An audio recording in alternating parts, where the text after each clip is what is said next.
Sur le Y, là encore, c'est un peu compliqué. Donc j'ai repris quelque chose qui est de l'ordre de la fiction. C'est une ville qui s'appelle Yonville. Yonville, c'est la ville imaginée par Flaubert, où justement Emma Bovary, l'anti-Julie, va s'illusionner beaucoup sur ces questions d'amour et terminer dans la tragédie, comme on connaît. Donc ma question, c'était un petit peu finalement quelle est la place de l'imaginaire dans la création littéraire et aussi ce rapport de l'illusion et de l'imagination. Comment on peut les distinguer? Parce que des fois, la limite n'est pas si évidente que ça. Alors toi qui es dialecticien et hegelien, tu vas sans doute trouver quelque chose pour mettre du contre et du avec, pour trouver un petit peu quelle est la clé et la solution du rapport donc, du créateur, quand il invente Yonville par exemple, hein, et puis sa créature, Emma Bovary, perdue dans un monde d'illusions, dans un monde imaginaire et dans un monde d'illusions. Tu allais me l'enlever de la bouche, j'allais commencer par répondre. Effectivement, ça rejoint la question sur contrat.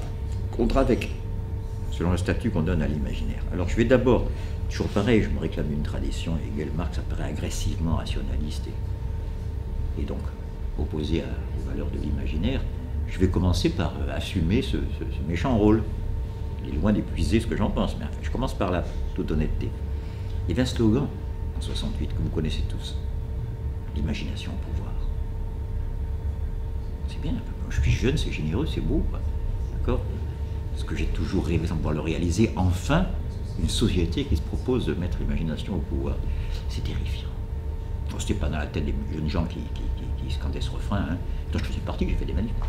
Mais ce qui est terrifiant, c'est de voir ce que ça peut laisser passer en fraude. Car les Corses sont de bons douaniers. C'est en fraude. L'imagination au pouvoir, ça a existé, c'est le Troisième Reich. Je devrais dire, en toute rigueur, l'imaginaire au pouvoir.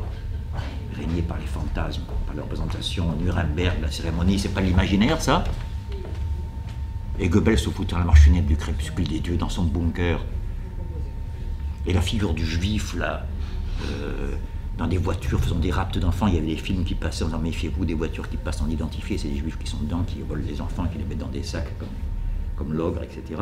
C'est pas l'imaginaire d'être au pouvoir. Attention à l'imaginaire comme valeur, enfin, surtout dans le domaine politique. Voilà, je suis en train de parler. Donc là, on est dans l'esthétique, on est dans oui, mais le sous-titre du titre opuscule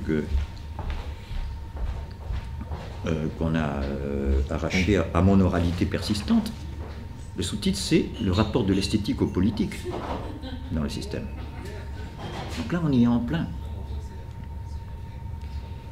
Je crois que le plus haut mode de l'esthétique, pour ne pas perdre de temps et aller directement à l'essentiel, le plus haut mode auquel peut atteindre l'esthétique, que ce soit sous la forme plastique ou poétique, ou dans les deux extrêmes, par exemple par la musique, ce qu'on voudra, c'est le en attendant.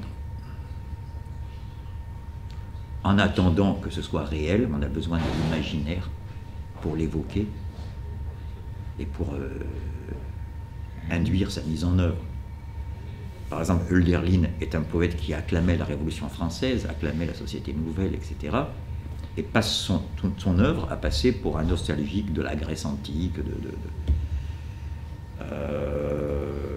Mais comme il dit très bien, c'est pour ça que je commente mon expression en attendant. En attendant, c'est un bel hymne de lui qui commence comme ça. C'est un immense lecteur de Rousseau, c'est pour ça que j'aime bien le citer. Hein.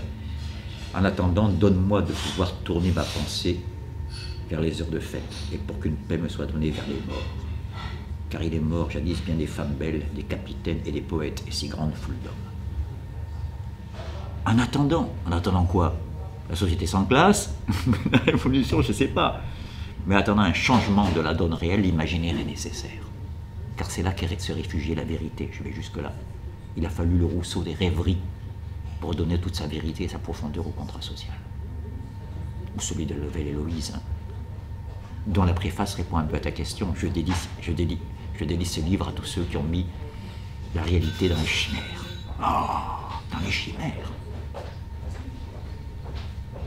Il y a cette fonction sacrée de l'imaginaire, fonction que je défends bec et ongle, et qui ont donné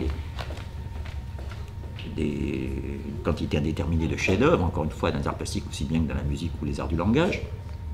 Lorsque l'imaginaire est pour une part la fuite de cette partie du réel qui m'empêche d'y adhérer, je reviens à la servitude et la domination du réel monde extérieur, y adhérer totalement, mais il y a aussi un réalisme de l'imaginaire, si je voulais absolument être dialecticien. C'est-à-dire dans la mesure où rien n'est à la hauteur de la vérité de la société que j'attends, je veux dire, je me retire dans un monde de rêverie et d'imagination, mais encore une fois, on retrouve la même ambivalence qu'il y avait pour la nature tout à l'heure. Il y a une imagination mortifère qui amène à des impasses, à des régressions, si je puis dire. Et il ne faut pas oublier que toute la génération des romantiques allemands finit dans le suicide ou dans la folie, ou dans les deux. J'évoque Miraval souvent, lui c'est les deux, c'est la folie et le suicide. Est-ce que là, justement, tu n'es pas en train de nous faire une distinction assez précise et rigoureuse entre l'illusion et l'imaginaire? C'est-à-dire, les deux c'est pas pareil, les deux ne sont pas superposables, mais par contre, l'imaginaire a toujours un côté illusoire. Surtout si je prends illusion dans son sens précis, qui n'est pas seulement faux. Parce que 4 plus 5 égale 11, c'est faux, mais c'est pas une illusion. C'est une distraction, c'est une fatigue, c'est une tasse de café et c'est fini, je corrige. Hein? Par contre, moi, l'homme et la Terre, nous sommes au centre du monde. Nous sommes le Paris de toute cette banlieue qu'est l'univers. Mais nous sommes là, près du Louvre. Ça, c'est une illusion. Ça veut dire quoi? C'est pas seulement faux. Ça veut dire que le vrai n'est pas seulement différent du faux. Ce que Copernic a remis en place, c'est pas un vrai qui était différent du faux. C'était l'opposé, l'inverse. Là, c'est l'illusion. D'ailleurs, toutes les illusions commencent par les illusions d'optique où tout est inversé. J'ai des cartes. Tout est inversé, exactement. D'accord? Donc, c'est quand même pas un hasard, quoi. Je suis une menace, par exemple, moi, pour les autres. Du coup, je suis un parano qui se sent toujours menacé. Ça, c'est le monde allemand, américain, etc. Je me sens menacé, mes géraniums au bord de la fenêtre sont menacés. D'accord? Même dans les patelins où il n'y a pas d'immigrés à 3 km à la ronde. Mais l'illusion, c'est l'inversion du réel. C'est pas rien, l'illusion. Spinoza a fait une des plus belles approches de l'illusion. Il dit si l'erreur et l'illusion consistaient à dire des choses qui n'existent pas, on devrait plutôt les admirer et admirer la puissance de l'esprit humain de faire comme Dieu, de créer, de faire apparaître des choses qui n'existent pas. Il dit non, c'est les réalités dans l'imaginaire. Attention, une réalité qui n'est pas à sa place, qui est au sens très freudien est déplacée. Comme j'ai dit tout à l'heure, le cheval maltraité de Nietzsche, j'allais le dire, qui prend la place de l'homme en souffrance. Est-ce que c'est pas Nietzsche qui a réhabilité l'illusion? C'est plus que ça. Réhabiliter, c'est le mot. C'est-à-dire, lui, il fait même une défense. Oui, parce que toute la philosophie s'est érigée contre l'illusion. C'est pas de mauvaise intention au départ. La caverne de Platon. Pas Platon. très bien ce qu'il veut dire. D'accord? Et surtout qu'en domaine esthétique, il vaut mieux rester à la surface qu'aller dans le fond. Moi, le Nietzsche que j'adore, celui dont on commente le moins, c'est celui qui est anti-esthétique. Par inattendu, Nietzsche, lorsqu'il dit quelque part « Je suis fatigué de tous les poètes », il trouble leurs eaux afin qu'elles semblent profondes. Ce Nietzsche-là, tu ne le trouves pas sur la géographie dans Deleuze ou dans Foucault, par contre. C'est lui qui fait l'apologie de la clarté univoque et du concept, tout d'un coup, là. C'est inattendu de la part de Nietzsche. Hein? Les poètes, ils troublent leurs eaux afin qu'elles semblent profondes. Bien. Il se contredit à chaque page, parce qu'après il dit que Zarathustra est un poète et non pas un philosophe, mais sa richesse elle est là, Nietzsche.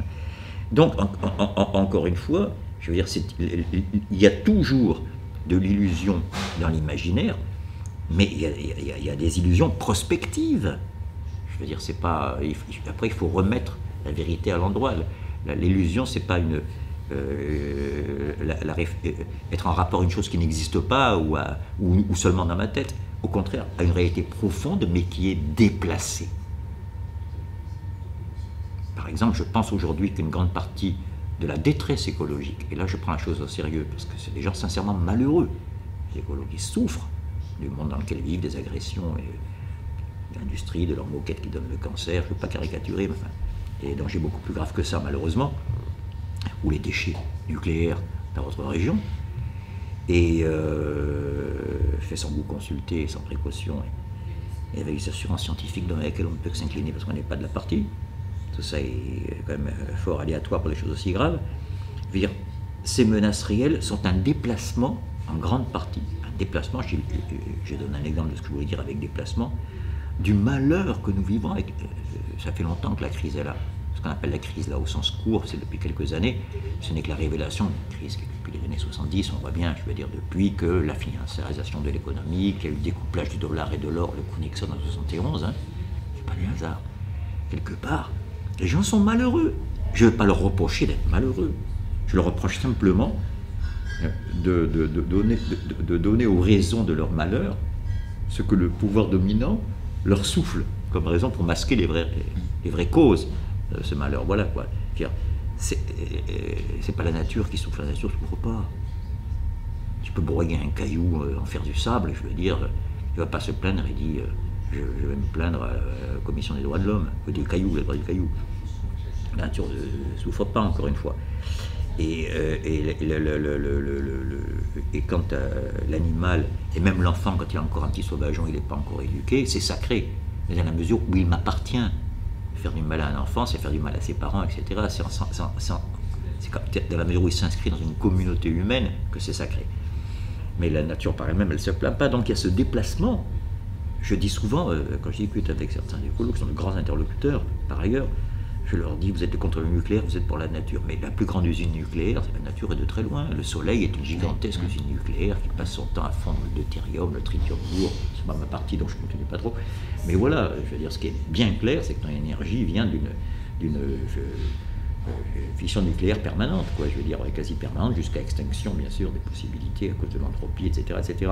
Donc la nature est implacable avec la nature. La nature a liquidé les dinosaures, qui régnaient, qui étaient plus puissants que l'homme à l'époque par rapport à la planète, hein, je veux dire. Elle les a liquidés sans leur demander leur avis. Et puis il n'y avait pas des hommes dont je ferais partie. Moi, je suis le premier à défendre la survivance de telle espèce animale que je serais chagriné de voir disparaître. Et puis quand je rentre dans une forêt, même si je vois aucun animal traverser la route, si tu me dis avant d'y entrer, il n'y a plus de forêt, on a tout chassé, ça a été un gardage, il n'y a plus rien. Quelque part, ça va enlever de l'intérêt à la forêt. Le simple fait d'imaginer qu'un animal peut surgir lui rajoute un intérêt. Mais c'est un intérêt égoïste, je ne suis pas dans des valeurs politiques, là. Ça ajoute du mystère, du charme à la forêt, etc. C'est-à-dire, voilà, c'est encore une fois, il faut recentrer sur l'homme. C'est dans la mesure où l'homme, tant mieux, peut devenir, non pas l'exterminateur, mais le berger de la nature. L'homme est la première espèce humaine qui se soucie de la survivance d'autres espèces. C'est comme, hein, ça peut arriver quelque part dans le monde de la nature, mais seulement quand c'est des espèces, comment on appelle ça, en osmose, là, celles qui ont besoin pour survivre l'une de l'autre. C'est encore autre chose. Hein. Mais voilà, le fait de quand même, je vais être un peu brutal, mais il y a des impasses évolutives. Un animal comme le panda, je souhaite qu'il survive, c'est mignon, je trouve ça adorable comme tout le monde. Encore qu'un ours, c'est beaucoup plus dangereux qu'un lézard. Mais le racisme enfantin est comme ça, un lézard c'est méchant et un ours c'est gentil, comme ça. Mais dans l'imaginaire, on voit bien là, ici, une fonction dangereuse de l'imaginaire. Mais le panda, qui ne peut survivre que s'il mange une certaine catégorie de bambou, qui ne pousse que dans certaines vallées de la Chine profonde, c'est des espèces condamnées dans l'évolution. Il n'y aurait pas l'homme, il aurait peut-être déjà disparu. Le deuxième exemple, le guépard, ce pauvre guépard, dont on nous montre tout de suite la rapidité, le record du monde de vitesse chez les mammifères, hein, record de vitesse, 110 à l'heure, oui, mais il ne peut le tenir que 3 ou 4 secondes. Ça, c'est bien connu des spécialistes de la question. Et il doit s'y reprendre 15 fois dans la journée, avec 14 échecs pour attraper enfin quelque chose qui ressemble à une gazelle qui était un peu malade ou jeune et qu'il a pu attraper pour ses petits. Et bien c'est pas fini, parce que dès qu'il l'a attrapé, il y a un lion qui somnolait jusque-là, qui se réveille et qui vient d'un coup de patte faucher ça au guépard. Et le guépard ne faisant qu'un petit parent, c'est des impasses évolutives. Je serais ravi qu'on protège le guépard, qu'on empêche en extinction. À titre égoïste, je serais ravi, je suis content d'en avoir un. Et ça, c'est pas... Hein, c'est personnel. Mais, quelque part, s'il n'y avait que la nature, il est en voie de disparition, alors que la panthère, qui vit aussi bien dans la forêt que dans la sécheresse, que dans la savane, etc., elle est présente à peu près dans tout l'univers tropical. On ne la voit pas parce que c'est la nuit, mais voilà. Pardon pour ces parenthèses africaines. Non, mais c'est très très bien.